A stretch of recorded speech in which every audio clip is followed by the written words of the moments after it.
साथियों नमस्कार। स्वागत है आप सभी का आपके अपने यूट्यूब चैनल में।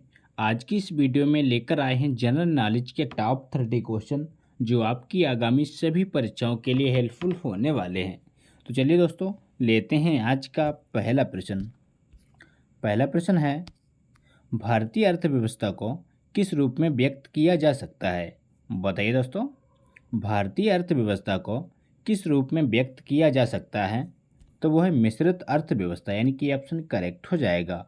मिश्रित अर्थव्यवस्था के रूप में व्यक्त किया जा सकता है।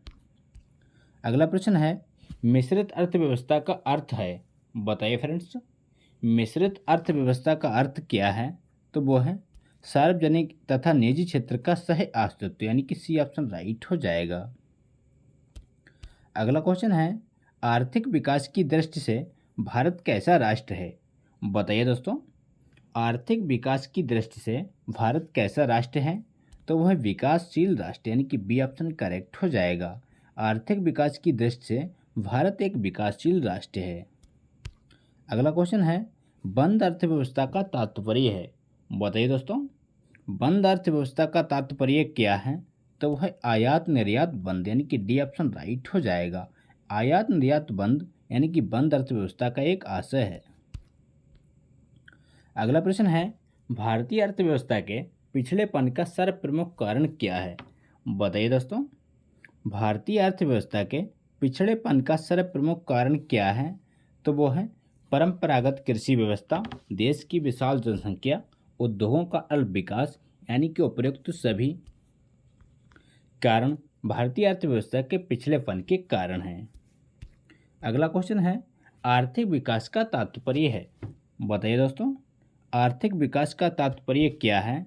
तो वो है घरेलू उत्पादन में वृद्धि, उत्पादन क्षमता में वृद्धि, आय का समान वितरण एवं आत्मनिर्भरता, यानी कि उपयुक्त सभी आर्थिक विकास के तात्पर्य हैं।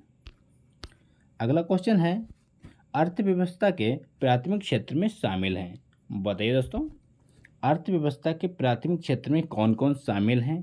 तो वो हैं कृषि, वन, उत्खनन, यानी कि ये सभी अर्थव्यवस्था के प्राथमिक क्षेत्र में शामिल हैं। अगला क्वेश्चन है, सेवा क्षेत्र अर्थव्यवस्था के किस क्षेत्र के अंतर्गत आता है? बताइए दोस्तों, सेवा क्षेत्र अर्थव्यवस्था के किस क्षेत्र के अंतर्गत आता है? तो वो आता है तृतीयक क्षेत्र, यानी कि सी ऑप्शन राइट हो जाएगा। अगला क्वेश्चन है, भारत में राष्ट्रीय आय की गणना का कार्य करता है। बताइए दोस्तों, भारत में राष्ट्रीय आय की गणना का कार्य कौन करता है? तो वो करता है केंद्रीय सांख्यिकी संगठन, यानी कि ए ऑप्शन राइट हो जाएगा।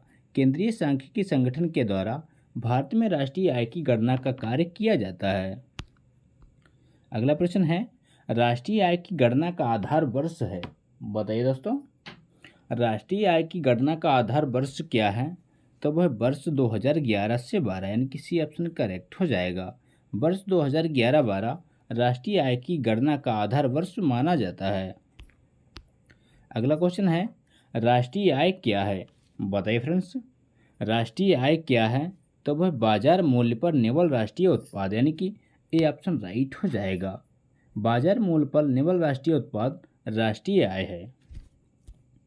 अगला प्रश्न है, भारत की राष्ट्रीय आय में सर्वाधिक योगदान किसका है? बताइए दोस्तों, भारत की राष्ट्रीय आय में सर्वाधिक योगदान किसका है? तो वह तृतीयक क्षेत्र का, यानी कि सी ऑप्शन राइट हो जाएगा। भारत की राष्ट्रीय आय में सर्वाधिक योगदान तृतीयक क्षेत्र का होता है। अगला प्रश्न है, भारत की राष्ट्रीय आय का सर्वप्रथम अनुमान किसने लगाया था? बताइए दोस्तों, भारत की राष्ट्रीय आय का सर्वप्रथम अनुमान किसने लगाया था? तो वो लगाया था दादा भाई नौरोजी, यानी कि डी ऑप्शन करेक्ट हो जाएगा। दादा भाई नौरोजी के द्वारा भारत की राष्ट्रीय आय का सर्वप्रथम आकलन किया गया। अगला प्रश्न है, वर्तमान में भारत की राष्ट्रीय आय में सर्वाधिक योगदान किस क्षेत्र का है? बताइए दोस्तों, इम्पोर्टेंट क्वेश्चन है। वर्तमान में भारत की राष्ट्रीय आय में सर्वाधिक योगदान किस क्षेत्र का है? तो वो है सेवा क्षेत्र, यानी कि बी ऑप्शन राइट हो जाएगा। अगला प्रश्न है, पंचवर्षीय योजना बनाने की जिम्मेदारी किसकी है? बताइए दोस्तों, पंचवर्षीय योजना बनाने की जिम्मेदारी किसकी है? तो वो है योजना आयोग की, यानी कि सी ऑप्शन करेक्ट हो जाएगा। अगला प्रश्न है, भारत में बेरोजगारी के आंकड़े कौन तैयार करता है? बताइए दोस्तों, भारत में बेरोजगारी के आंकड़े कौन तैयार करता है? तो वो करता है राष्ट्रीय नमूना सर्वेक्षण संगठन, यानी कि डी ऑप्शन राइट हो जाएगा। राष्ट्रीय नमूना सर्वेक्षण संगठन के द्वारा भारत में बेरोजगारी के आंकड़े तैयार किए जाते हैं। अगला प्रश्न है, भारत में बेरोजगारी की किस्म पाई जाती है? बताइए दोस्तों, भारत में बेरोजगारी की किस्म पाई जाती है? तो वह संरचनात्मक बेरोजगारी, यानी कि सी ऑप्शन राइट हो जाएगा। संरचनात्मक बेरोजगारी भारत में बेरोजगारी की एक किस्म है। अगला क्वेश्चन है, भारत के ग्रामीण क्षेत्रों में पाई जाने वाली बेरोजगारी कैसी है? बताइए दोस्तों, भारत के ग्रामीण क्षेत्रों में पाई जाने वाली बेरोजगारी है तो वह प्रच्छन्न बेरोजगारी, यानी कि ऑप्शन राइट हो जाएगा।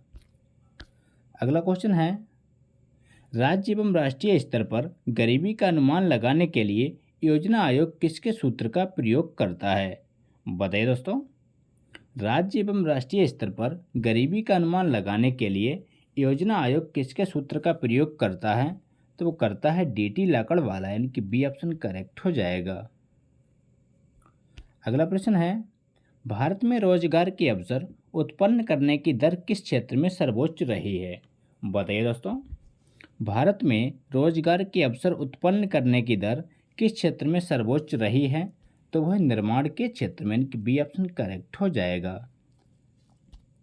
अगला क्वेश्चन है, अंत्योदय कार्यक्रम का उद्देश्य क्या था? बताइए फ्रेंड्स, अंत्योदय कार्यक्रम का उद्देश्य क्या था?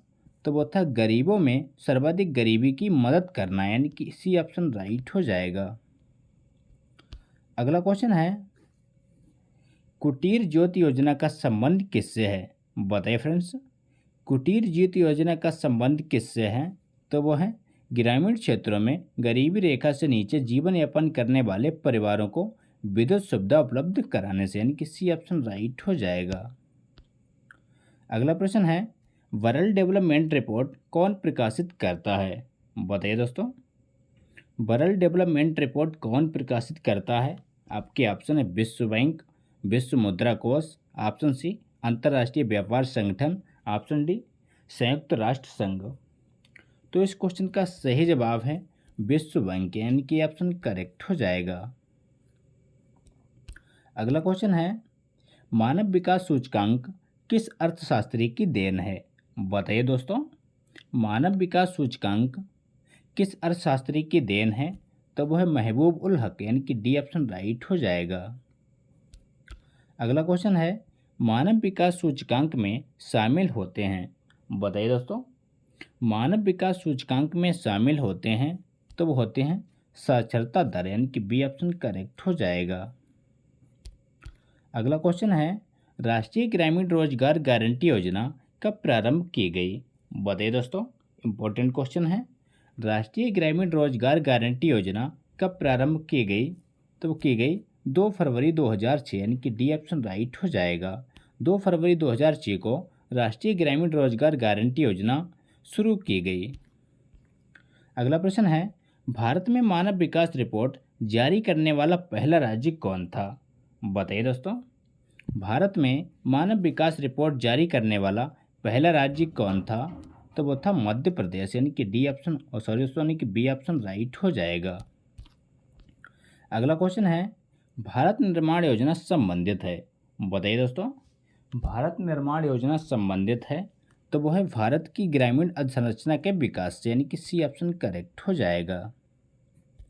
अगला प्रश्न है, प्रधानमंत्री ग्राम सड़क योजना को कब प्रारंभ किया गया? बताइए फ्रेंड्स, इंपॉर्टेंट क्वेश्चन है, प्रधानमंत्री ग्राम सड़क योजना को कब प्रारंभ किया गया?